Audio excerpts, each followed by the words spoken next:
Ayolingizga nima qilsangiz ham noshukrlik qilyaptimi? Unda meni diqqat bilan eshiting. Hozir sizga ayollarni sevgi tilini aytib beraman. Ba'zi ayollar maqtovni, tasdiqlashni, e'tirofni yaxshi ko'rishadi.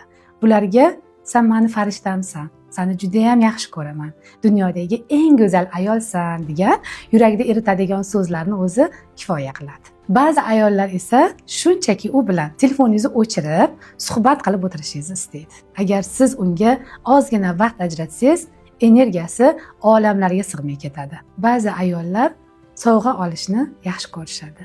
Bunday ayolga qimmat sovg'a ham shart emas. Bir dona konfet olib, "Sen uchun olgandim" degan so'zingizni o'zi kifoya qiladi. E'tibor qilganmisiz? Ba'zi ayollarga oshxonaga kirishingiz umuman yoqmaydi. Erkak kishiga "Nima bor oshxonada" deyishadi. Lekin aynan men aytayotgan toifa esa birga ovqat qilishingizni, birgalashib oshxonada unga yordam berishingizni juda ham xohlaydi. Ba'zi ayollar esa ularni ko'p bag'ringizga bosishingizni xohlashadi. Yuqoridagilarda kim o'zini ko'rgan bo'lsa, albatta kommentariyaga yozib qoldiring.